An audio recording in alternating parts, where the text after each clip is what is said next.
Growing up within 30 kilometers of the demilitarized zone of the 18th parallel, he describes hearing gunfire every day of his early life, and particularly remembers the Tet Offensive, which claimed his uncle's house. At age 13, he immigrated to the United States as a political refugee.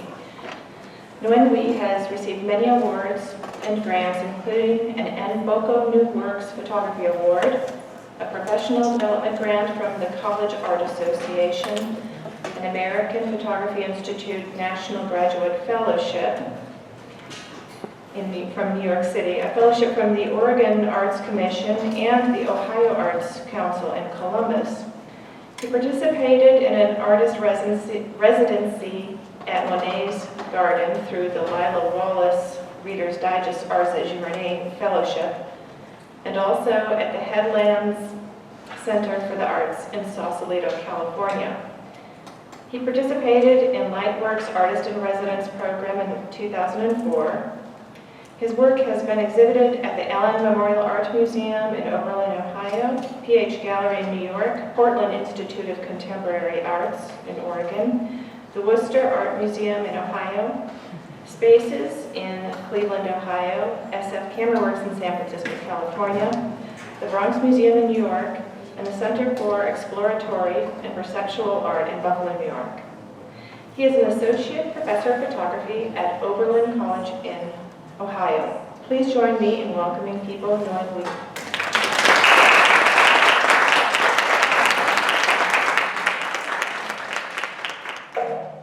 Hi, how are you? Thank you so much for staying. I know there's been a lot of information already.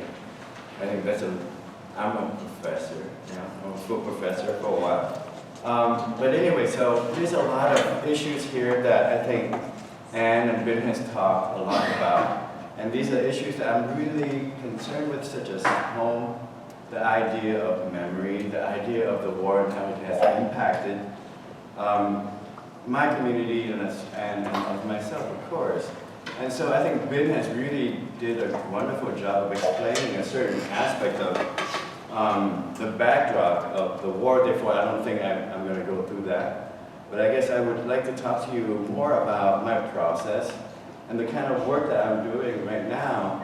I have been working in the field now for a little bit over 20 years, so I have moved in many different sort of directions.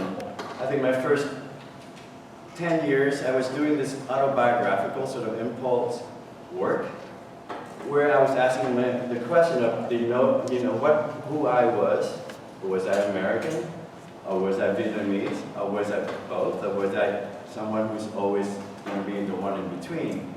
And so, just to start out, I'm just going to show you some photographs, and just to prepare you, or just to introduce the complexity of what the nuance of what being a Vietnamese is all about. For instance, here, this is a photograph of my family, my dad in this really Western sort of clothing, my mother who's wearing this traditional áo dài, which is a long dress, and my three sisters, Vietnamese family, yet my sisters' names are Mimi, Fifi, and Gigi. And my name is Pipo. So there's that conflict of the West that's already been embedded within the culture for so long prior to the Vietnam War that's dealing with the Americans. We're talking about the colonial kind of aspect of Vietnam, the Vietnamese culture that sometimes doesn't get addressed. My mom worked, she retired as a spy for Uncle Ho, the nationalist. My dad was a doctor working for the French. They got together through a pre-arranged marriage. When my dad came to visit his beautiful wife-to-be, my mom actually sat there and crossed her eyes to make sure that she would look terribly unattractive to this man. And yet, because of the filial piety, the contract between the two families, he said, you know what, it doesn't matter what you're going to do, you cross your eyes or whatever, you're going to be my wife anyway.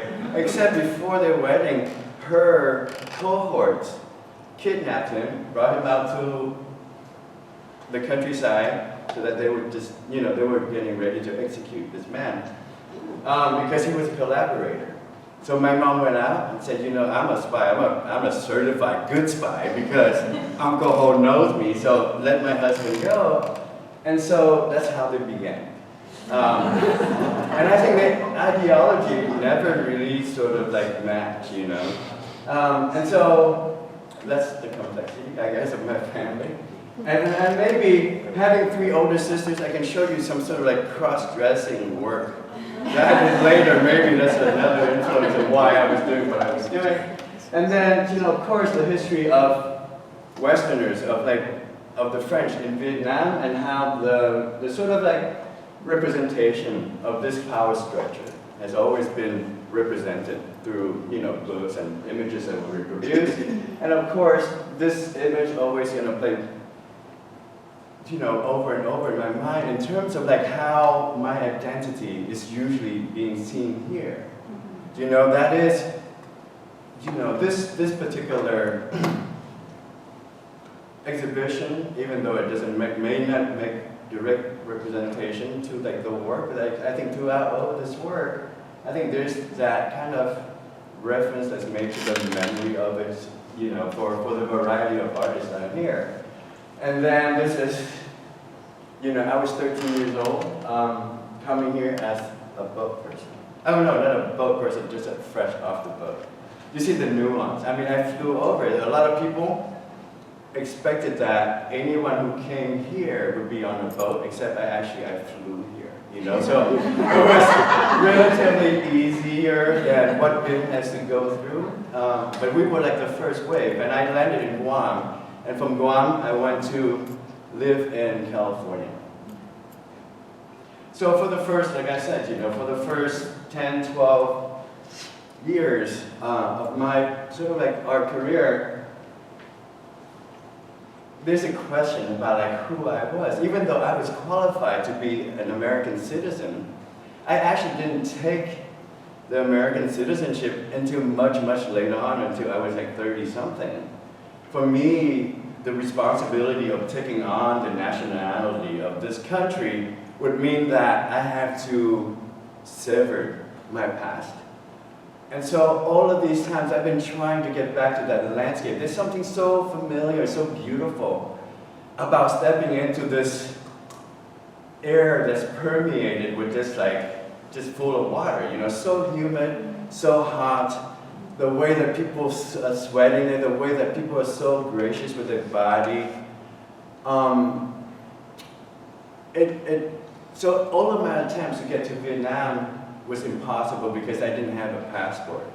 So I ended up going to Hong Kong. I ended up spending 2 years in the nearest place that I can, which is in India. And then I ended up being a monk, which is like an accident, you know. But anyway, we can talk about that at some point. And this is the remnants of my monkhood. It's right here. So in this study, this kind of like fun study that I did, when I was really confused, I didn't really know what to do, I thought about restructure like the last Chinese takeaway, yeah? Right? I mean, I think we're doing this appropriately in this, I'm sorry if I offend anybody, but like, so Christ, you know, is this long-haired man, and all the disciples, all the good ones are wearing white, they all have long hair except for this bad guy. The bad guy is bald, he's Asian, he's not white, he's wearing a black shirt, he's just like pulling out the wallet, you know, because he just gets paid by the Romans. And then over here, because this is an old Polaroid, it's getting faded, but you can see it's littered with like cans of Budweiser and Chinese, you know, takeaway containers. And at that particular moment in the hand of Christ, there's a fortune cookie, right? It's going to say, okay, you know, somebody's going to betray you. Well, so my strategy of like dealing with telling my story, my narrative of the immigrant experience has never been like a victimized kind of like, you know, strategy. For me, there's always a sort of a humor, a performance, you know, a humor, but then the humor is also included some sort of tragedy within it. So imagine, myself in the grand narrative. That is like European art history. These projects are, they're pretty big. So I'm just going to go through these really briefly. But this is Adam and Eve, and of course using the traditional prop, like say a Buto theater, like the Asian theater or Chinese opera. I would just kind of reenact these kind of paintings and myths. And in the end, they got exhibited in these really ornate frames, and including the tags to signify this high art. And so that project went on for maybe 6 years or so. I mean, if you're interested on these kind of work, you can go to my website. And then what Ben was talking about, that kind of Asian, kind of like, immigrants, the people who came here during the 19th century. What I wanted to deal with at this particular point in time is I want to take the landscape that I was living in and make it to make it important, to have a significance in terms of the history, culture, and what has come before it. And for me, looking at the archive of Asians being represented during this time, you have opium addicts, right? You have the coolies, you have the prostitutes, you have all of these, I don't know, history have chosen to show a certain aspect of that population. So what I really wanted to do was to subvert that and make the Asian into badass people. So you have the boxer, you have, really the doctor, you have the gambler, and you have the real General Lee, right? The real General Lee here. And this, project ended up to be about 6 years. There's the installation. There's about 80 of these landscapes, and then interior. And I just had a lot of fun. For me, it's like I've always wanted to be an actor, but I was just too chicken to be an actor. You know what I mean? So photography has allowed me this opportunity to really play dress up and to engage in this really important and critical discourse. And of the first 3 projects that I did, it belongs in this group that I call this autobiographical group. The first one with the Renaissance paintings is called assimilation. It's a combination between assimilating and simulating, so it's assimilation. And the cowboy work is called Another Western, but the O is a bigger one, so it's An Other Western. And this one here is called 2 Million Steps, which is what I was trying to calculate, how many steps it would take for me to walk from San Francisco to the shore of Vietnam. So it's about 2 million steps. So anyway, that was my first time that I was able to go back to Vietnam in 2001. And these are site-specific performances. This is when I was really began to research, the significance of places and what I would do if I was to be in those places. And this is standing in Halong Bay, looking to the U.S. And what I was trying to do here is to establish a persona of how I would envision myself coming back to Vietnam. Who would I be? Am I would be someone who's Vietnamese or someone who's American? And for my solution to that was to put on a life vest and a traditional Vietnamese long dress to signify a boat person, somebody who has been kind of, someone who has rejected or escaped from that community, therefore he will be an outsider forever. So there's a lot of these pieces that's floating around. And in this indulgence, I would call it an indulgence because it's my work, I can say whatever I want.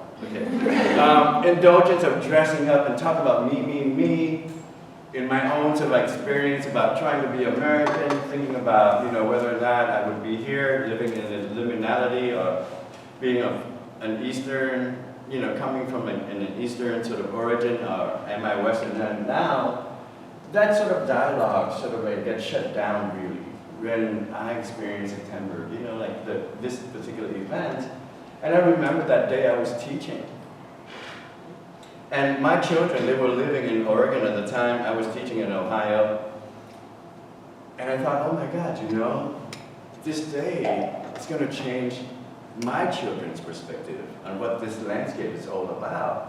When I first came to this country, it was so fantastic, so amazing, and it was so shocking that I didn't hear gunshots. It was too scary, believe me, because you're so familiar. It's almost like an alarm or something, every day you gotta hear like the pop, pop sound or what have you. And I have been shot at, I've been running through, so many of these like different battles. For some reason, I always find myself in this really unlucky, unfortunate, situation. And so coming to the States, I began to think of it as arriving in my own sort of Eden. And of course, if you look at 19th century photography, if I was to look at Berlind's sort of work, I think about the West. I think about this particular location as the Garden of Eden, safety, plenty of resources. If we were to look at 19th century paintings, American paintings, the Hudson River Valley paintings, you can see, the presence of God just emanating from the landscape. Everything is just so beautiful, so cushy. There's a sense of like, being really positive about the landscape. So I was looking at this particular event, and I wanted to ask that question: how do we look at our landscape now? How do we position ourselves within this Garden of Eden? Oops. For me, it's about looking at these romantic artists, that fragile humanity against that incredible force of nature. And somehow you're a little bit helpless. Nature is not so friendly, it's not so nurturing, but like nature can be this really violent, unpredictable, and really anxious. And this is the first part of my project that I've been doing for the last 12 years. And this is called Mountain Fire. And again, it's like borrowing ideas from paintings. And I remember, it was a summer, I was swimming with my sons, and out in the distance, this whole mountain was just on fire. So I thought, Asia, come with Dad, I gotta go make a photograph of you standing on this thing and looking at the mountain. He's like, no, I'm not. I'm not going to pose for you. Why do you think I'm going to pose for you? I said, okay, how about an A&W burgers? Okay, fine. That's great. But you have to know how to come to people and talk to your subjects, and that's good. Anyway, so this is the first part of my piece of Eden, which just went on for a long time. And I show you, other aspects of it. For me, my work is always about examining things in a cyclical way.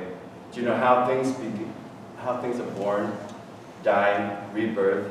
And so this is a project that I did called The Garden, which lasted for 7 years. And I found in Ohio these abandoned greenhouses. They were like commercial greenhouses, but they were left there to be, they were abandoned because the gas price went up too high during the 70s. So what happened is it's really incredible. Different animals comes in, the birds come, perching on these little rafters, and of course they poop, everything poop. And so each one of these greenhouses are they have their own sort of like ecological system. And so what I did is I visit twice a week. I drive out to this place. I photograph these things from like morning till night, just like at different time of the day. And I sustained that for 7 years. So I have about 1,200 negatives on this. And I think that's a homage to my time when I was able to live in Monet's garden and just to look at how Monet operates, looking at something, seeing how things change under different lighting conditions. This work for me, actually I discovered this sets of greenhouse when I was scouting for my project, Piece of Eden. And I remember seeing the first one and I thought, wow, this is so incredible. And you know how photographers are? They're just like illegal people. They're like robbers, So I thought, okay, I'm just going to come in here, take this photograph, and they won't even know about this. And so, but then I thought, this is a huge project. There are 60 of these. These are like 2 acres, totally under glass. So I thought, I should just go and ask the owners, you know, even though the way that I look in the middle of nowhere, I had this preconception that I may get beaten up or what have you. But then, you know, what 6-pack of beer would do for you is like amazing, right? So I came and gave him a 6-pack of beer, and we became best friends. And every time I go out there, you know, he built a fire for me, and blah blah blah blah blah. So it's just a wonderful thing. So anyway, as I was working through these projects, in 2005. It was the 30th anniversary of the reunification of the two, you know, North Vietnam and South Vietnam. So on this particular date, I thought, you know, this thing that I've been wanting to do for a long, long time. And I was like examining at the time, I was just looking at the structure of how like the art world was situated, you know, and then there was a lot of people who were working outside of the sort of gallery system that was really inspiring to me. People who work with community, who galvanize a certain sense of hope, who treat their project as something that's so much bigger than themselves or like their own ego. So I thought, this is a really great opportunity for me to do something utterly so stupid and insane. And so what I did is on that night, I wrote out this little quick email, I sent it to everybody, asking people to donate money. You know, they can buy my work really cheap. We can collaborate on this project on like the kind of healing process after 30 years. And the money that was raised allowed me to buy a motorcycle for a total stranger in Vietnam who, from like the marginalized, someone who was really poor, so that he would have a way to make money. And in return, I would be the first passenger on his motorcycle taxi, going from the southernmost of the country all the way up to the north. And it was stupid enough, I actually did this. And I don't know if you have been to Vietnam before, but the traffic there is horrible. People are crazy. Well, you know, no, I mean, there's a certain system. I love riding motorcycles there. But this was a project that really allowed me to be familiar with the landscape. Prior to this trip, I didn't speak, you know, my Vietnamese was getting rusty. But after this trip of being next to this person, intimately on this little motorcycle seat all day, and having to communicate in that language, it was really incredible, you know? So that was like a metaphor for two long-lost brothers who can actually share this journey to see this landscape again.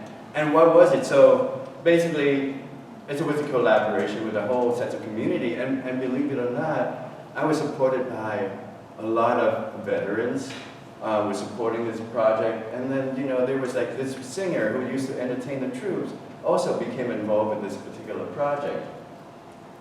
Well, anyway, that's, you know, I mean, you can go onto my website to look at this work.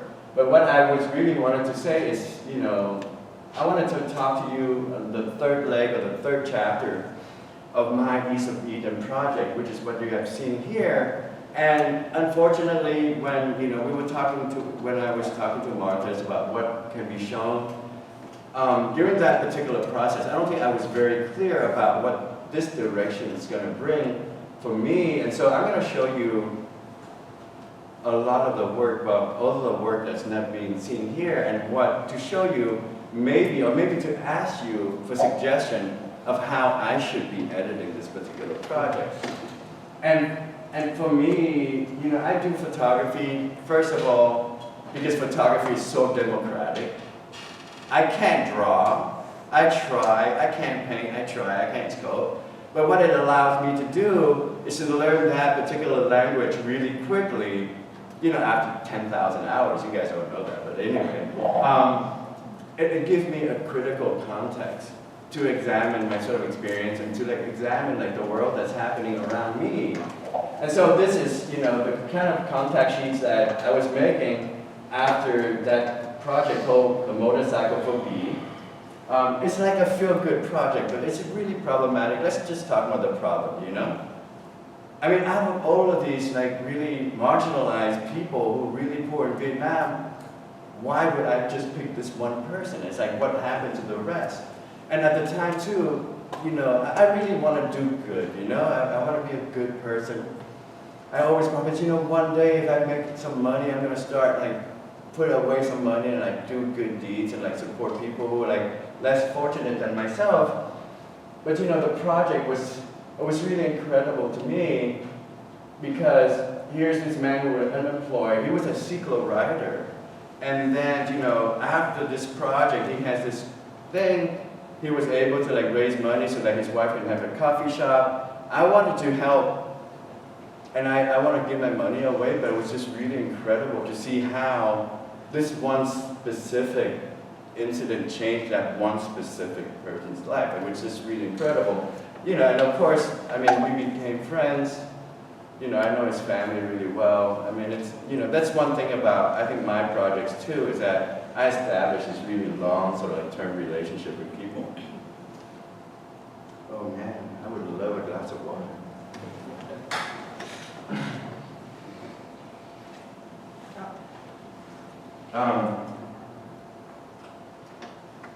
So while I was in Vietnam also, I just took on this project of East of Eden as well. But you know, usually what I did with East of Eden, with the images of my son, is I was trying to restage and telling narratives of what my experience were in Vietnam, but using American subjects.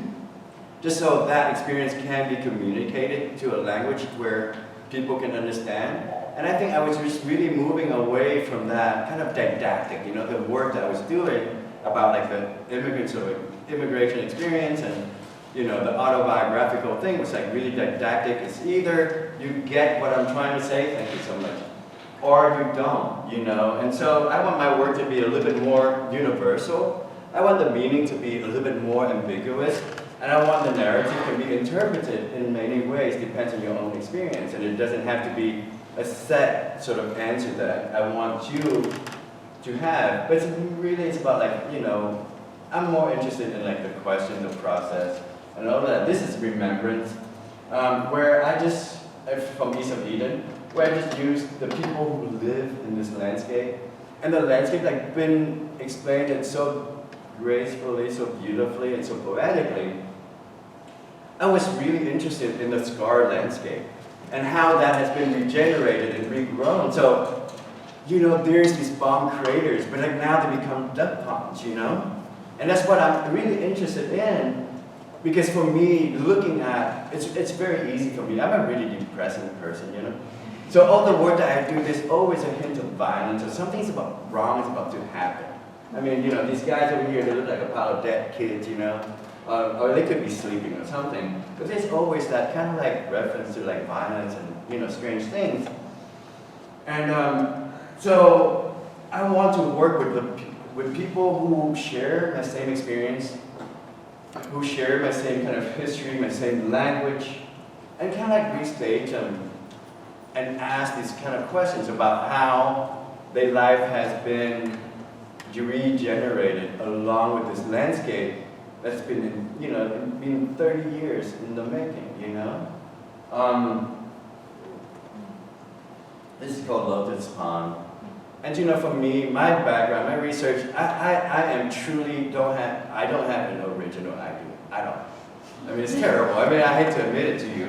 But what I do know is I know how to steal really well from people. I mean, you know, my background, like what I usually look at is I look at paintings all the time. For me, the classical paintings, the pre-Raphaelite, you know, the English sort of like landscape paintings. I can explain to you a little bit more as I'm talking about this project that I'm doing, which is called Maier. It's so fresh, I don't even have a name yet, so I don't want to say it. But so anyway, so this is Lotus Pond. And going back to Vietnam, as an outsider who speaks little language, is, you know, sometimes it's kind of hard to navigate. But going back, being somewhat familiar with the landscape and the environment, but still being aware of what is really special about the place has allowed me to do things differently. For instance, I loved, you know, when I do East of Eden, like even like since 2001 or whatever, I've always looked at like how the pre-Raphaelite sort of like structured their painting, you know, the graceful pose, everybody looked like they're just about to faint, you know? And I find that just happened naturally with people in Vietnam, not to faint, but anywhere that they find something, it's like, oh, let's just chill and be comfortable. And people, I think their relationship to the body is really different. And so this is, you know, the scene that's usually not, seems to be weird at all. It's not weird when you have like 80 couples sitting next to each other making out on their motorcycle in a space about like this big. It's not weird there, but certainly to me it's really beautiful and it's really weird. It's talking about like this private public space. And this one is a restage, of course, but as you can see, you know, when I said, you know what, if you can just lean on this man, lean on your boyfriend, she just go into this pre-Raphaelite sort of pose right away without, you know, coaching, without even like, I have to do anything. So I find it really inspiring. And I go to Vietnam. First I hate it, you know, and now I love it because there's a sense of home. This is where my brother lives, you know, and my brother, if you can see, that's my sister-in-law and my brother. And this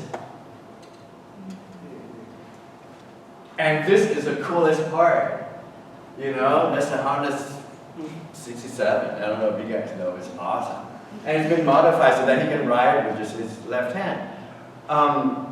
When I was growing up, you know, this is when I was like talking about like maybe after like 10 years old, 9 years old, I remember, you know, he's this brother that I always look up to and, you know, just really funny, really awesome. And then he'd get drafted to go to Cambodia. And he went to Cambodia, first day there, just sipping his coffee, just chilling, relaxing in like the warm, you know, whatever. I don't think he could be chilling, probably really tense.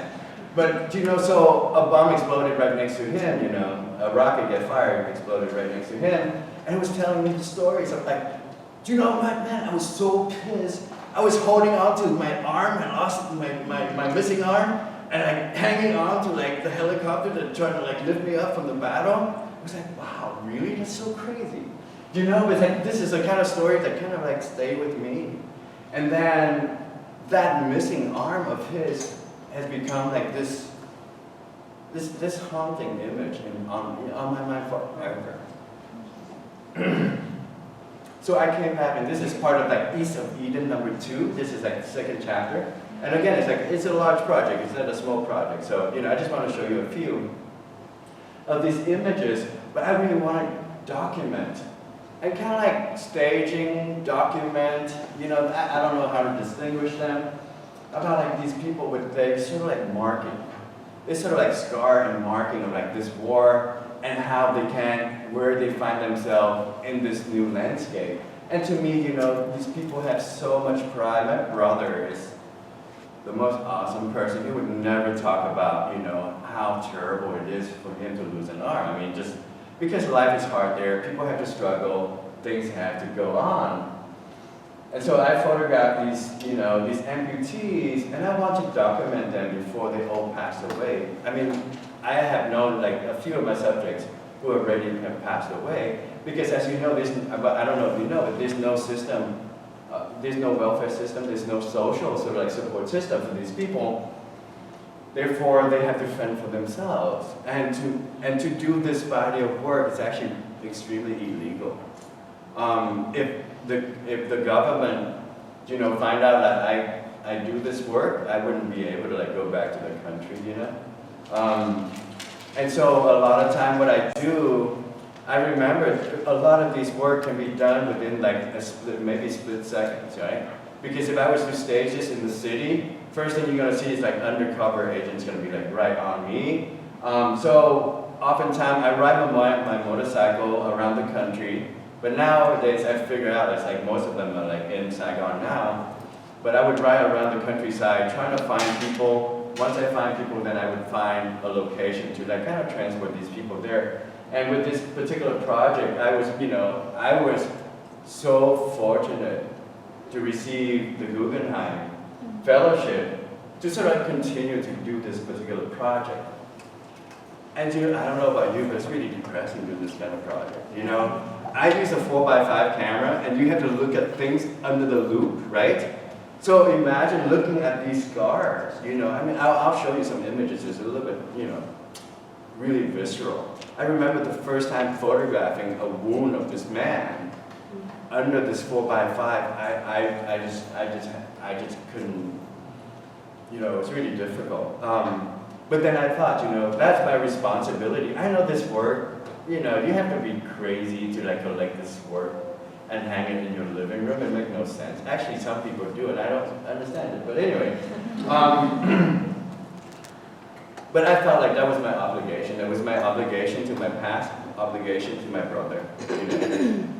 And so this is my brother. This is like, it's like to do research on this. My experience of Vietnam has always been heavy. All my life, I always claim that I do not want to do anything to make reference to Vietnam. I'm Vietnamese, but like my work is not about like the Vietnam experience. So that's why I did my East of Eden, using like all sort of like Western subjects. But for me in this particular piece, this kind of like ended the project for me because I felt like, I was able to photograph my brother because I have been asking my brother for the last 2 years to allow me this opportunity to photograph him in the field with his shirt off, on his motorcycle. And so anyway, and the afternoon was beautiful, the light was just really amazing, and to me, he's just this really gorgeous bust, this like incredible sculpture that's just like, being placed in this environment. And so the work is not about having the time to think about things. That means I have to exercise, I have to like always be mentally prepared because I don't know when we would run into an amputees, what kind of location, who's looking at us while we're being photographing, how do we, avoid the imminent sort of like arrest that's, that's gonna happen. And I find that is a challenge that I really love. It's about coming up into a place, into a new situation, how to get people's confidence, how to get them to be willingly pose for you, and how to make an image within that split second. And also, when I photograph in Vietnam, I don't see the image until like at least 2-3 months later. And in this particular instance, I don't get to see anything until about like 6-7 months later. This is when I was living there as a Guggenheim Fellow, and I was living with my son at the time in Saigon. So in order for me to sort of explain the process to you as what I think about my photography and how I enact, for me it's like, that's Saigon traffic right there, that whole sensory overload, that new situation. And then there's the back of your mind. I'm Westernly trained. My influence is not in Asian art. My references has always been like Western paintings, document photography, my sort of like education in the West, and how my perception with the place, what's my training, and how those two things collide, and what was I able to allow myself to take advantage with that situation, and using like the specific references that I have. And working over there is not really glamorous. I'm sure Vin, that's why I have to show you that photograph. Maybe we can have that light down a little bit just so people can see it. But I just had to ask someone to like photograph me under that sort of situation, because working in the tropical, really humid, mosquitoes just like biting you, running away from the police, sometimes you just feel like you get beaten down. And I wanted to show you the kind of environment that I was working in, right? A lot of these landscapes, they look like they're barren, there's no one, but if you really look at the set around it, it's just littered with people. So, a lot of time not having the privacy to work was really challenging, but I get used to it. And, and then to work, and I just want you to see, like, the kind of like backdrop that I sort of like deal with when I'm working with my assistant, who's like more like telling me what to do than I tell him what to do. Okay, so I've been wanting to do this project since 2001. I remember my first time going back to Vietnam in 2001 in this coastal town called Da Nang. I remembered about like 7 o'clock in the morning, I was going to get breakfast. And I saw this image that just took my breath away. It was an image of this little boy about this high, maybe he's like, 6 years old. But he was riding a full-grown man's bicycle, which is like up this high. And I remember how he just riding it, tiptoeing, wearing a white shirt, a blue, a pair of blue pants, and then a red scarf with school children, so like uniform. I thought, oh my God, that's my childhood. Maybe there's that, that childhood that I really want to reclaim, I mean, so fortunately, I found these different communities in the Mekong Delta where I began to do my research. And what I usually is, and this is, going back to like the motorcycle for B, what I do, these guys are my actors. These guys are like my collaborators. A lot of times they take the test shots for me. And in return, I pay them a really fair, I pay my kids more than what their parents can earn, but like that money is always earmarked for their education, So there's that sense of like interacting with this community and what I want to do with that particular landscape, and hopefully can contribute to some like kind of like positive thing with these kids. And in return, I get so much out of my experience of being there. And I think we talked about, revisiting area that's been like really marked heavily by the war. So this is like in the Mekong Delta, the Bến Tre area, which has like been really heavily defoliaged, like back in the early days. And you're gonna see like some of these and how they get activated and retool and reuse as something else. So those are like my crew, and we have a lot of fun.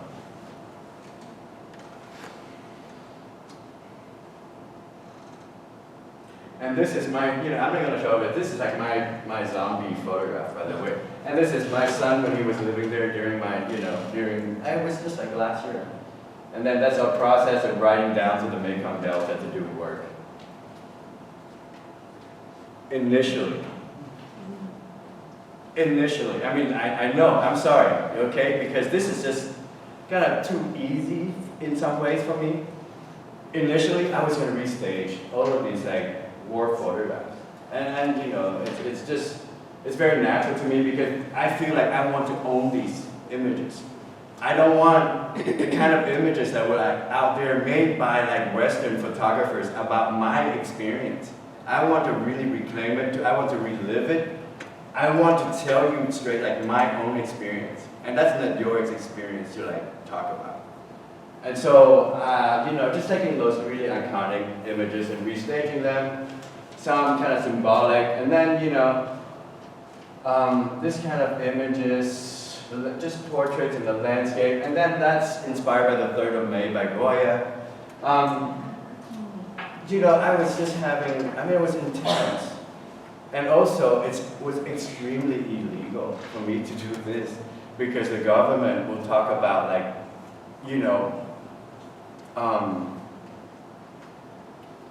about trying to get these kids to think about like rebelling, a revolution. It's funny, for a country such as Vietnam, where like all the government, like soldiers can walk around with like submachine guns, toy guns are actually illegal. You cannot sell it at all. But you can play with it. So I don't know if you can't buy it, but if anyway, so there were like 3 roadblocks that were set up for me in these villages, and we escaped it like each time. The one time I had to bury my film in the ground and come back the following week to get it. And finally what broke like everything was I found out on the last day, one of the girls that came to work with us, she was a police chief of like that village. And so I thought, okay, let's just stop and let's just relax because I really hate being chased or thinking about getting busted and being in a Vietnamese jail, you know. I mean, it was incredible. Sometimes when we even like sitting in somebody's house, police would actually come to the front of the house, even though they can't come in, they would just stand there and asking like, what is this person doing in the village? Because I was an outsider. So anyway, so my methodology, my idea of like thinking about how, these are like some of the questions, how do I want to approach this project? And I want to make something really beautiful, you know? I mean, here's this opportunity to use aesthetics, to use like beauty as a way to subvert history, to think about the potentiality of what's going to happen next. So this is, you know, a typical kind of English landscape painting. And as you know, there's this pastoral scene, it's really beautiful. And then the figure of, you know, the human figure is small. It's kind of like exists in harmony with nature. And so I'm just like restaging my kids, you know. I mean, it's pretty sweet. The girls are over here, the boys are over here, and then there's a guy and a girl holding hands, you know. But like in this huge kind of like Vietnamese pastoral scene. So I was just thinking about that. How about, you know, how about a picnic on the grass where they're doing watermelon and, you know, and what is it, rambutan and bananas.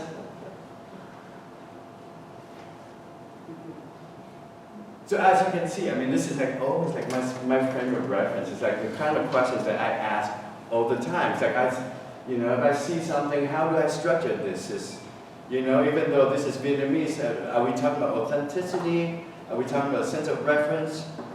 And this is Bruegel's painting. And this is my homage to that, you know, boy on the bike. I mean, that's really the crux of like this project. And they are, you know, in the rice field. So I'm just gonna flip through some of these images for you. And as you can see, there's certain kind of, you know, reference to like my work as well. This is my work from like East of Eden, Vietnam, where I photographed this man with his face pretty much blown off, you know, missing eyes, and just thinking about his son and where they're going to now. There's a sense of hope. There's that beauty of like that love between a father and a son. And then with this particular project, with this really lush rice field, I want to have that boy on, you know, by the side of his father, but there's that sense of rejuvenation, you know. So for me, it was a logical step to kind of like move from this to go to this area. And you know, some people criticize my work and this particular body of work of like being too beautiful. And for me, I cannot make work, I want to make work that is even more beautiful, but I don't, you know, I don't have the talent, you know. So, because it is subversive in this particular context. I want to talk about these kids emerging from this landscape and one, you know, ask me, I can just keep moving on. I just want to check my time a little bit just to make sure that, okay, I think it's,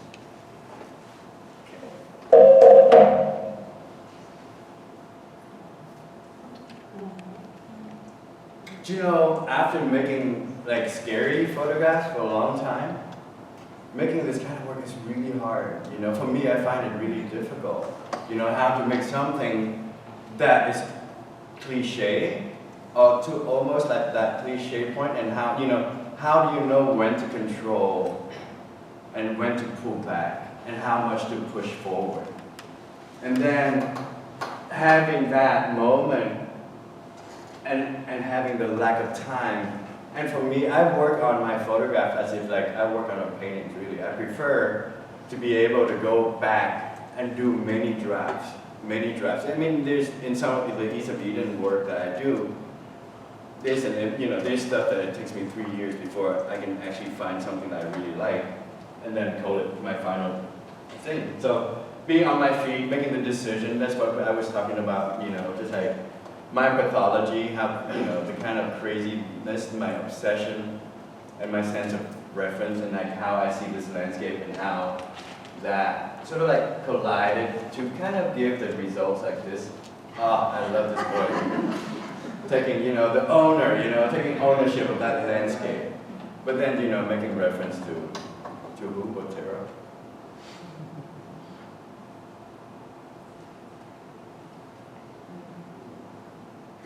And then intersected, kind of like provide a break and a comma sometimes, maybe to the next time would be a paragraph.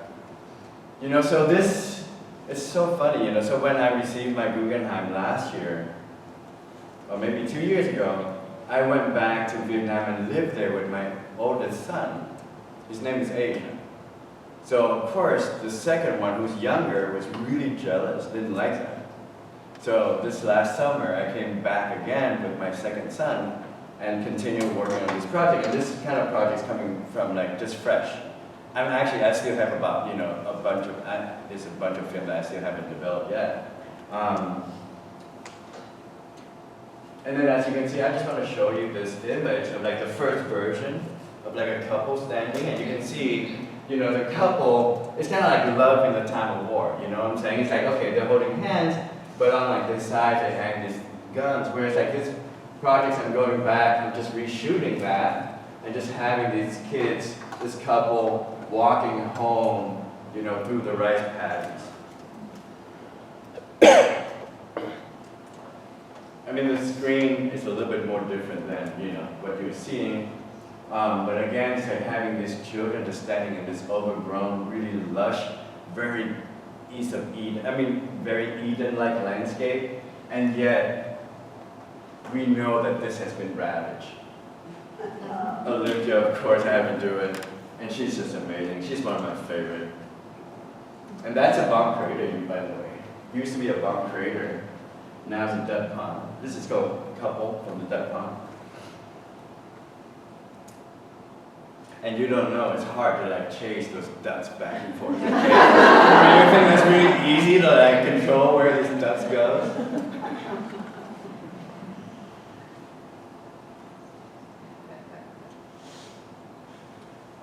And the landscape is so beautiful, people, it's so funny, people ask me like, what do you do, Are you a portrait person, or are you a landscape person, are you documentary? You stage, I would have to say I actually do all of it. Not great, but I actually, try to do it all because I really appreciate all of those things.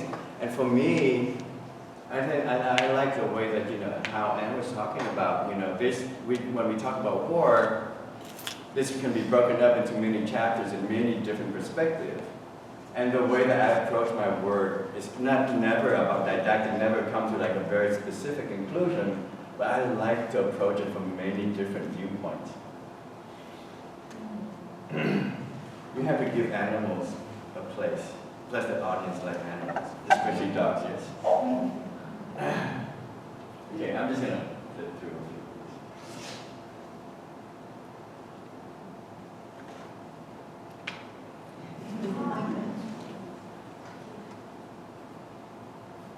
That's a Wyeth, right? Yeah. Thief. And this is a plate. Do we have one? Okay. And then that's that. Thank you.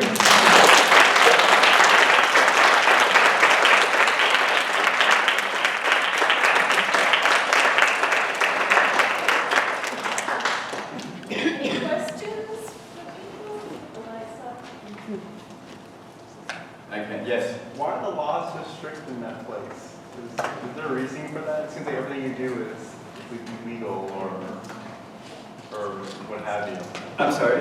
Why are the laws so strict where you have done your work? Why? Do it's weird. It's just like, I think it's imagery. It's about control, what people can see. It's about sustaining power. I can't answer. I don't know because I don't know the nuance of like what those people are thinking. Mm-hmm. But as you can see, they put away people, bloggers, for no reasons. This like absolutely like nothing can challenge the authority, even symbolically. Mm-hmm. So to have kids with guns, it's like, and I think people, certain people are not capable of reading things as they're very pragmatic and seeing things as how they are, and not able to assign other meanings. I think during our sort of dinner conversation, something came up last night, about, if you see an image of like a gun, it's like, oh, okay, it's not about like a peace, but it's about gun and challenging the authority, I guess. So, yes. My parents went back to Ukraine and to Poland. They came here after the Second World War. Mm-hmm. And when they went back to Europe, they, before communism and the wall of Berlin came down, Mm-hmm. they were under suspicion. They could not go visit Mm-hmm. their family in their villages. They had to go and stay at hotels and then go visit in a public place. They were always scrutinized. But that was what happened. That was what was happening during the early, like the early 2000s. But now they relaxed it a little bit. But I just want to give you a little bit more of an information on like the internal control. Is that if you live in specific cities and provinces and everything like that, you need permission, written permission and stamp if you want to move to another place. And also, I mean, it's the kind of power is really, the power that's trying to be exerted and control is really systematic. For instance, if you are from the South, you have to wait for 3 generations before your offspring can actually join the party. And all the good jobs and everything and like education goes to party members. So you have to understand, it's not this generation, we still have to wait for a little bit longer. So, it's pretty incredible. Yeah. Do you know anything about the role that I guess what I would call personal photography plays in the culture? And what I think is specifically is the fact that you said that the images that you take of the amputees, this is illegal. Mm-hmm. But yet, if they have family photographs Mm-hmm. that they appear in, they happen to be an amputee who's in the photograph. Is there not a real tradition? I of don't taking know. I guess, family? the government does not want the negative subject matter to be discussed. And I have to tell you, to work with those amputees was really challenging because initially, and people thought that I was working for the government and trying to document them. And, so I had to have meetings with amputees, kind of like associations and stuff. My way in was like my brother, it lends a certain kind of credibility. And then, for someone who's just returning and photographing these people, of course, one of the questions is, what's in it for me? But then I have to say, a lot of strangers were so incredible to me that sometimes they would just say, I want the world to see my story. And I often have seen, people would ask me, I want to go home and change, so that you can photograph me in such a way. But like I say, it's like, people in many ways want to show and exhibit that particular sense of injustice that was done for them. And this is not just to the South Vietnamese, but the North Vietnamese amputees also. They don't have the kind of social kind of justice. The work that really one of the truly, what I really thought was like really amazing about this work for me was that the NGOs begin to come in and through this body of work begins to distribute like wheelchairs for people in the areas that I was photographing. So I felt honored, there was something that good that was to be done, because at the time I think I was talking to you about, making this work. I see no commercial values in it, besides having recognized for certain things, very specific. Yeah, I answered your question. Maybe. Yeah. Okay. Yeah, thank you. Yes. I'm curious, in some of the last landscapes, it looked like you manipulated the light. Is that true? But it doesn't seem like it was practically possible. The light? Yeah. No, the light is absolutely just like It was that. totally- Oh, no, I'm sorry. No, I understand now. The natural light like this, no, I don't manipulate it, but like in my portraits, You had flood. yes, I always have a little portable flash. Gears are very small, it's like everything has to be portable because we can have to pack up and run away anytime. that's just a true thing, it's like, I was, I was kind of fearful, you know. But anyway, yes. So a lot of times I want my subject matter to come away from the landscape. I want to add that sense of theater, that sense of drama, and also, you know, I mean, I love the Baroque, you know. So for me, lighting, a portrait lighting is always like a Baroque lighting for me. Yeah. So you know, it's like about, again, it's like how to deal with classical painting from the back of my head with these kind of subject matters that I find in this particular landscape. Yes. So are you going to make a book from Yes, this? I am. I'm working. This is a project, and you know, the body of work is pretty large right now, and I'm just kind of like taking time away and just really focus on getting this thing together, you know. And it's good. It gives me and I felt like it's so funny, you know. It's like finally after like 20-something years, I feel like my methods and materials are I'm familiar with it. Finally. It's kind of weird, you know, but anyway, yeah, so I feel really comfortable. I think the work, to me, so far has been like really challenging, really difficult, but at the same time, I was able to learn so much from it, you know, and I'm still learning, and I'm still finding so many mistakes that I wish I could come back and correct. So, yes. I'm just curious, how can we as human beings look at this work and think about talking about war and keep on doing it all the time? I just heard about all of the amputees in Syria. I mean, I just don't understand why we don't get it. And so is that any part of what you're trying to do? I don't know, you know, that's my question too, and I think that's why I'm beginning to photograph this particular project, because I think I've always been kind of interested in looking at violence and the marking, you know, and like the terrifying things, and I see like, you know, okay, so we're gonna deal with that directly all the time. I can make anything that's, you know, post-apocalyptic. I mean, you know, there's a sense of desperation, you know, and so I think, and so for me, it's a conscious decision of not perpetuating maybe, but maybe doing some work. I don't want to be cheesy either, you know what I'm saying? But then I want to like, that's why I think Vietnam, that particular landscape in the Mekong, provide a really good kind of like place for us to work because of the history of that particular landscape. I don't know if that makes sense to you, but you know. But yes, I mean, I understand. I mean, I've dodged, like I said, I've dodged rockets, I've seen dead people. I mean, you know. Let me tell you a story so that before we end, because I found like, you know, for a lot of time, I wonder like why I'm here talking to you. Because during the New Year's Eve of 1968, I never tell my audience this, but that was like my special night, you know, New Year's Eve. Tomorrow I can play with firecrackers, but then that night was really special because my father allowed me for the first time to stay at my uncle's house. And he has 6 kids, so you know, that's all my cousins, my best friends really. So I was just there and you know, just, you know, think about like, you know, slumber party, grace, and then we have curfew, right? I mean, at midnight, no one can be on the streets. And so you have to go home. So at like 10 until midnight, my father came and said, you know, people, you gotta go home. Like, what?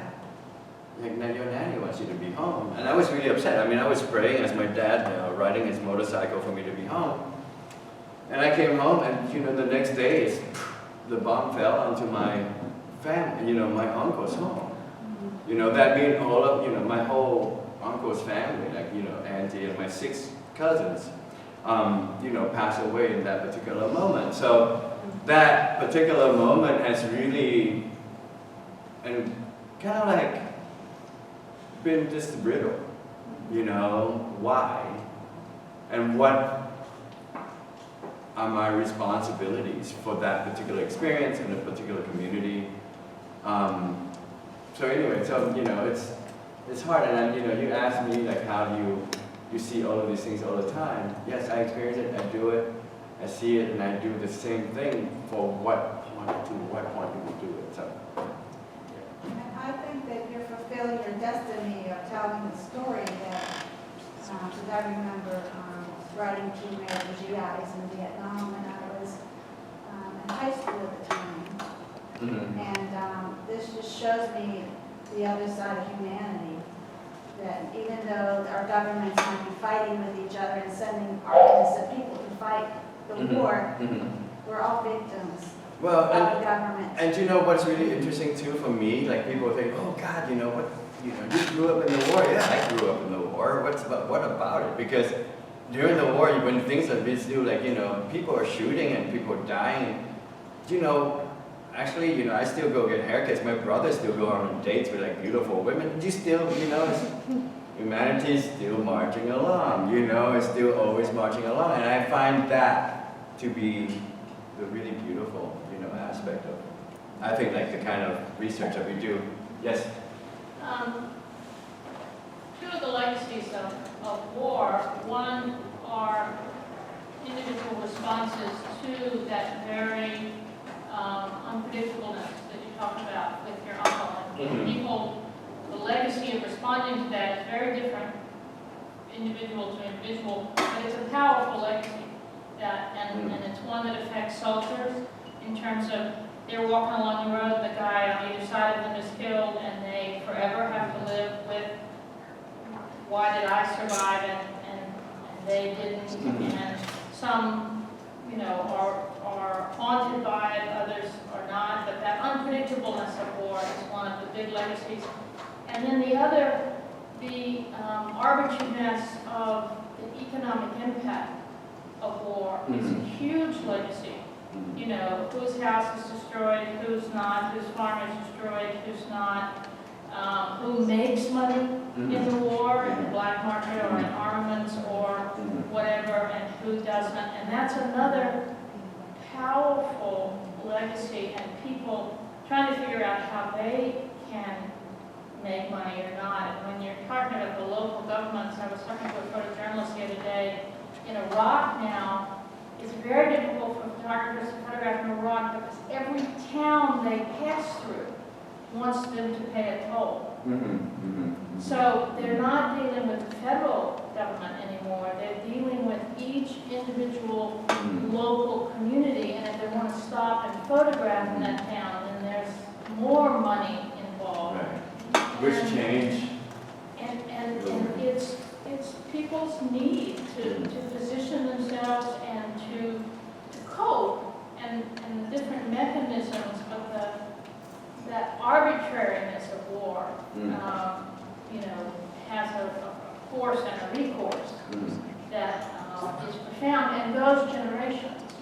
And when you ask why there continues to be war, one of them is resentment. Long held, decades held resentment against, Oh yeah, the oppressor. who persecuted whom and who was the, Let me tell you also, like in Hue, that night, like the following day on the 1st, 500 people were buried alive. They systematically, the North Vietnamese came into my town and put people like in the ground. When they talk about flying over with helicopters and seeing the ground move, and so these are like the stories I've not heard here, because that's why we were talking about, when you talk about Vietnam, there's a nuance of like south, north, south working for the north, or, there's just even your dialect, how things sounds can signify what, even I'm flying into Ho Chi Minh City. Not if you're from my generation, you don't say that, because if you say that, you admit to their power. So you flying into Saigon, my home's in Saigon, it's at Ho Chi Minh City. So it's really interesting about using a specific language, that means it signifies something. But I'm really thankful for all the questions.